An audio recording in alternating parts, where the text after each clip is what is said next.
자, 그럼 도대체 박정희라는 인물의 본 모습이 어떠하길래 그 모습을 감추기 위해 저처럼 눈이 뒤집혀 발악을 하는 것일까요?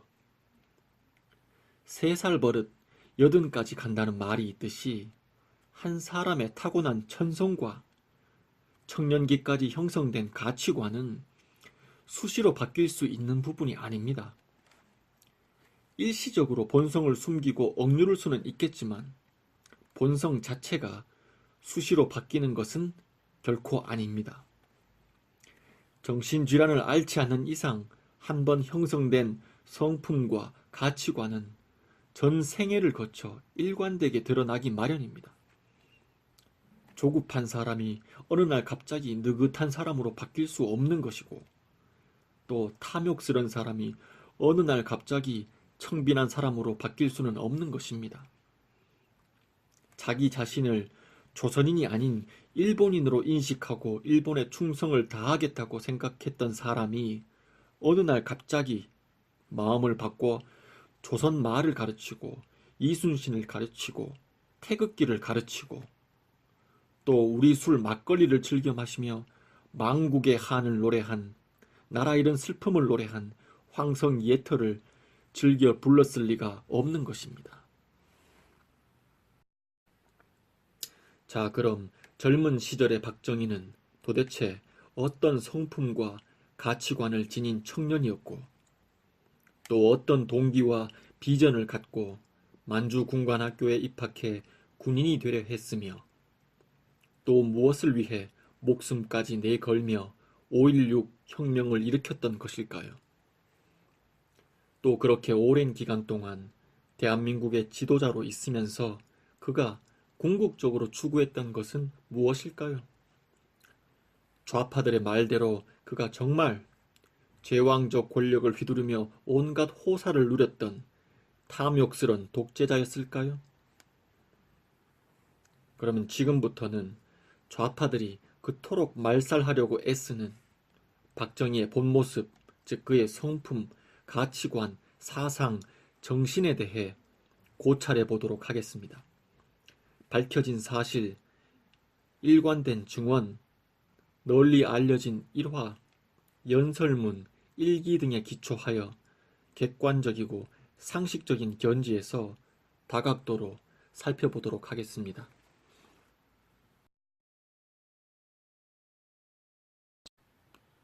1917년 11월 14일 박정희는 선산군 구미면 상모동에 위치한 가난한 빈농의 가정에서 7남매 중 막내로 태어났습니다.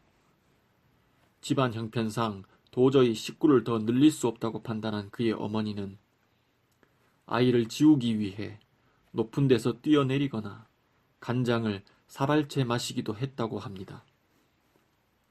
그러나 반드시 태어나야 될 운명이었는지 아이의 출생을 막을 수는 없었습니다.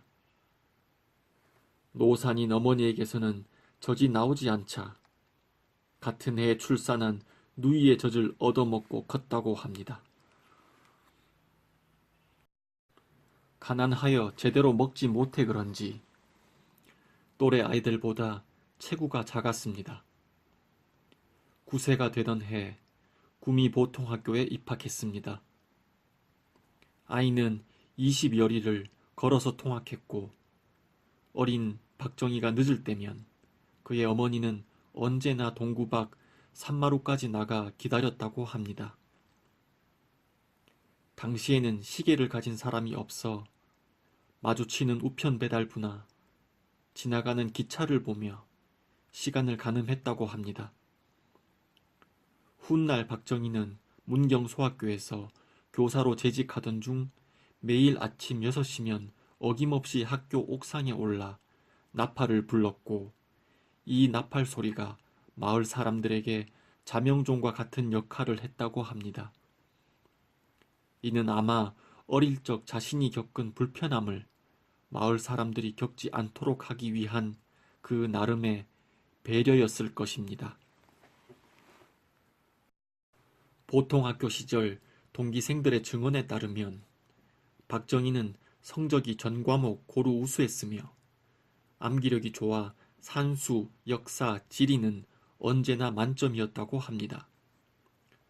당시 성적표를 확인해봐도 4학년 때 한 번을 빼고는 늘 1등을 놓치지 않았습니다. 발표를 조리 있게 잘 했으며 사고가 기민해 남보다 먼저 손을 들고 침착하게 발표했다고 합니다.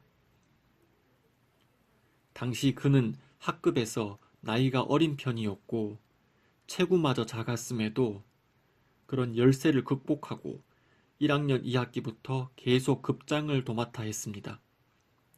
어렸지만 통솔력이 뛰어나 학급 운영을 선도적으로 척척 해냈고 자습 시간엔 다른 학우들을 지도했다고 합니다. 선생님이 누가 재밌는 이야기를 해보라고 하면 박정희가 자진해서 나와 학우들에게 재밌는 이야기를 해주었는데 언변에 힘이 있었고 이야기 전개력이나 묘사력이 마치 어른처럼 뛰어났다고 합니다. 평소 아이답지 않게 말수가 적고 뭔가 골똘히 생각하고 있는 경우가 많았고 빈틈을 보이지 않아 학우들에게 대추방망이란 별명으로 불렸다고 합니다. 어렸지만 급장으로서 사리 분별이나 공사 구분이 명확했고 성실하고 책임감이 강한 아이였다고 합니다. 약한 아이가 힘센 아이에게 괴롭힘을 당하는 것을 보면 결코 좌시하지 않았던 정의감 있고 용감한 아이였다고 합니다. 비록 겉으로는 말수가 적고 냉철해 보였지만 속정은 누구보다 깊고 다정한 아이였다고 합니다. 이러한 성품들은 그의 일생 전체를 통해 일관되게 발현된 것이므로 타고난 천성이라 볼 수 있겠습니다. 가치관의 형성 측면에서 어린 박정희에게 가장 큰 영향을 끼친 인물은 바로 이순신과 나폴레옹이었습니다. 당시 셋째 형 박상희가 조선일보 선산지국을 운영하면서 조선일보와 동아일보를 같이 팔고 있었던 덕분에 어린 박정희는 늘 그 신문들을 읽으며 세상을 바라보는 안목을 키울 수 있었습니다. 특히 당시 동아일보에서 춘원 이강수가 연재하고 있었던 이순신 전기는 어린 박정희를 완전히 매료시켰습니다. 그때부터 이순신은 어린 박정희에게 있어 영원한 영웅이자 롤 모델이었습니다. 전력의 열세 속에서 온갖 시기와 모략을 당하면서도 끝까지 좌절하지 않았고 천재적 전략과 초인적 정신력을 발휘해 기적같은 연전연승을 이끌어내어 위기에 빠진 국가와 민족을 구해낸 후 장렬히 전사한 영웅 이순신 장군의 멸사봉공 정신은 어린 박정희에게 크나큰 감명을 주었습니다. 늘 식민지 2등 국민이라는 열등감과 멸시에 상처받아야 했던 어린 박정희에게 이순신 장군은 조선인으로서의 무한한 긍지와 자신감을 불어넣어 주었습니다. 그리고 언젠가 우리 조선민족의 독립을 위해 멸사봉공하겠다는 원대한 포부와 열망을 품게 해주었습니다.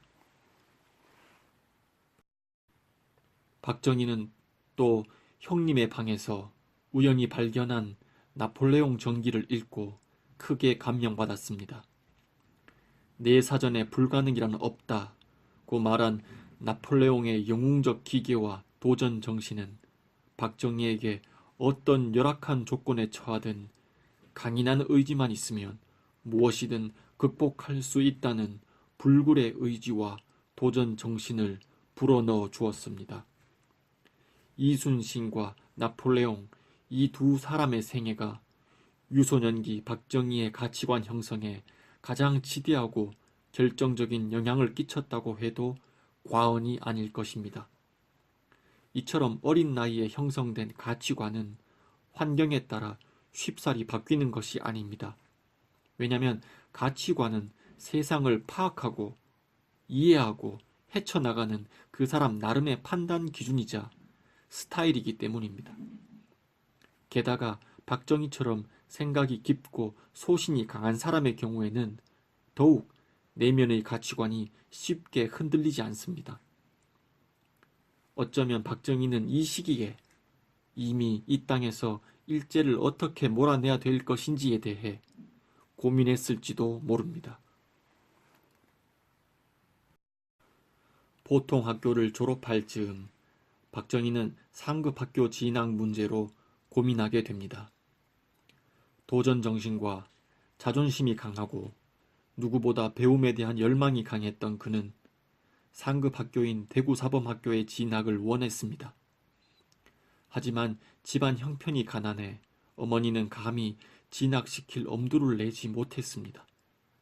이에 교장 선생님과 담임 선생님이 어머니를 찾아가 설득했고 결국 그해 입학시험을 치르게 되었습니다.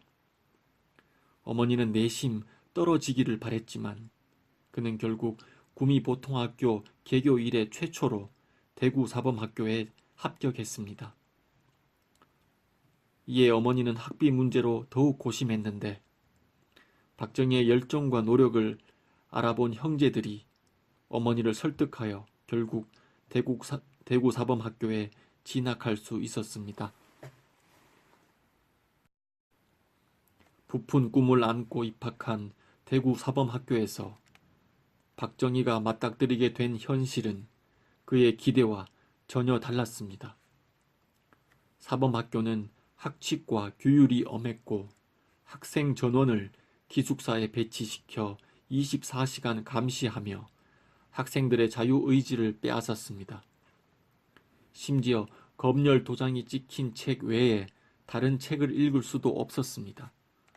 만일 검열을 거치지 않은 책을 읽다가 적발되면 바로 퇴학당했고 방학된 고등계 형사들까지 찾아와 독서 경향이나 언동을 조사하고 감시했습니다.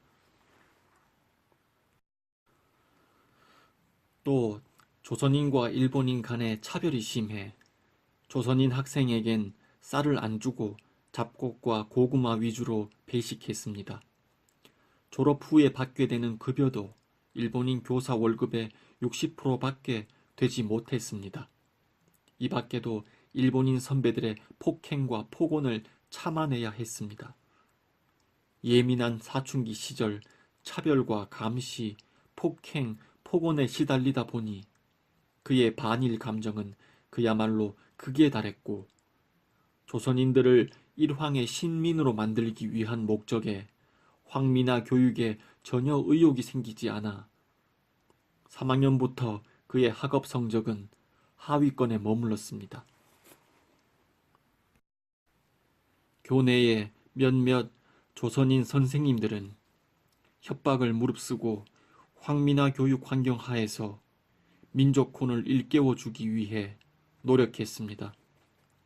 특히 김영기 조선어 선생님과 염정권 한문 선생님은 박정희와 조선인 동기생들에게 가장 깊은 감명을 준 선생님으로 알려져 있습니다. 김영기 선생님 덕분에 우리말 철자법을 정확히 익힐 수 있었고 우리 역사와 상해 임시정부의 이야기도 들을 수 있었습니다. 또 염정권 선생님으로부터 배운 한시와 서예는 사범학교 시절의 애환과 고달픔을 달래주었을 뿐만 아니라 인생의 큰 지침이 되었습니다. 사범학교 동기생들의 말에 따르면 당시 박정희는 말수가 적었고 항상 무언가를 구상하고 있는 듯 했으나 겉으로 드러내지 않아서 그의 진정한 됨됨이를 파악하는 학우는 적었다고 합니다. 다른 학우들은 자신의 이상과 포부를 피력하는 경우가 종종 있었지만 박정희는 늘 침묵을 지켰고 교우의 범위도 넓지 않았다고 합니다. 검도는 손꼽히는 강자였고 나팔 연주의 1인자로 버드나무 아래서 하급생들을 데리고 나팔 연습을 하곤 했다고 합니다. 기계체조를 잘했고 군사훈련에 능해 자주 조교로 뽑혀나가 시범을 보였고 특히 총검술은 직업 군인을 능가할 정도로 우수했다고 합니다. 당시 사범학교에선 의무적으로 교련을 이수해야 했기 때문에 날마다 구보, 사격, 검도, 총검술, 제식훈련 등 군사훈련을 받아야 했습니다.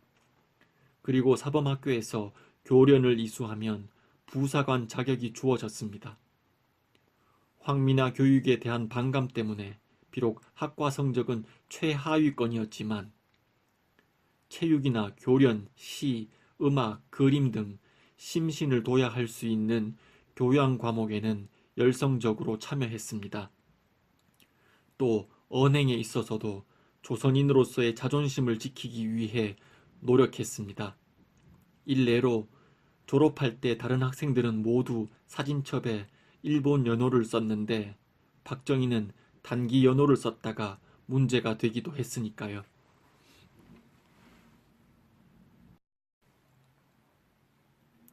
사범학교 시절 금강산 수학여행을 다녀온 후 박정희는 이런 시를 남겼습니다. 금강산아 12,000봉 너는 세계의 명산. 아, 내 몸은 아름답고 삼엄함으로 천하의 이름을 떨치는데 다 같은 삼천리 강산에 사는 우리들은 이같이 헐벗었으니 과연 너에 대하여 머리를 둘 수가 없다. 금강산아 우리도 분투하여 너와 함께 천하에 찬란하게. 이 시는 우리도 열심히 실력을 배양해서 당당히 조국 강산을 회복하자는 결의를 엿볼 수 있는 시입니다. 그리고 1936년 발간된 대구 사범 교우회지 제4호에 실린 5학년생 박정희의 시를 읽어보겠습니다. 당시 그의 나이 19세였습니다. 제목 대자연. 정원에 피어난 아름다운 장미꽃보다도 황야의 한 구석에 수줍게 피어있는 이름 없는 한 송이 들꽃이 보다 기품 있고 아름답다. 아름답게 장식한 귀부인보다도 명예의 노예가 된 영웅보다도 태양을 등에 지고 대지를 일구는 농부가 보다 고귀하고 아름답다.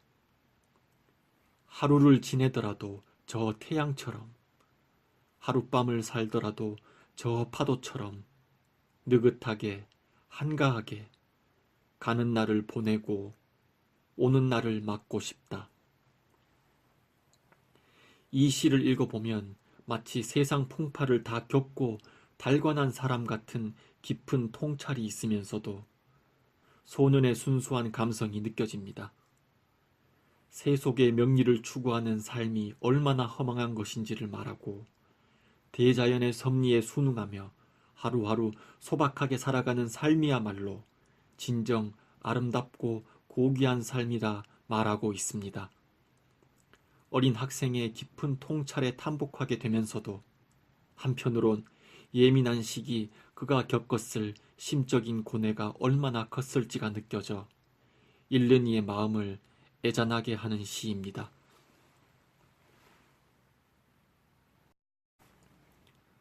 자, 다음으로는 그가 16세 때인 1933년 대구 사범학교 2학년 재학 시절 쓴 봄비라는 동요를 한번 읽어보도록 하겠습니다. 비가 오시네 비가 오시네 냇가에 수양버들 어린 싹을 적시고 작은 연못에 동그라미 그리며 고요히 부드럽게 내리네. 비가 오시네 비가 오시네 마을 앞 산밭에 비가 오시네. 어린 보리 시든 잎이 몰라보게 키가 크네요. 지금까지 박정희의 출생부터 대구 사범학교 졸업식까지의 성장 과정을 살펴보았습니다. 이를 통해 우리가 짐작해 볼 수 있는 박정희의 성품은 이렇게 요약해 볼 수 있겠습니다. 첫째, 야무지고 과묵하지만 속정이 깊고 섬세하며 말없이 배려하는 따뜻한 성격입니다. 둘째, 생각은 많지만 겉으로 잘 드러내지 않는 성격입니다. 셋째, 말이 아닌 행동으로 보여주려는 강한 실천 의지와 책임감입니다. 넷째, 과거에 연연하기보다는 앞날을 꿈꾸고 고민하는 미래지향적인 성격입니다. 다섯째, 불의에 저항하고 약자를 보호하려는 정의감입니다. 여섯째, 악조건과 한계를 극복하려는 강한 의지와 도전 정신입니다. 일곱 번째, 명석한 두뇌와 비상한 통찰력, 그리고 인내심입니다. 여덟 번째, 우리 민족에 대한 깊은 사랑과 긍지, 그리고 강한 반일 감정입니다.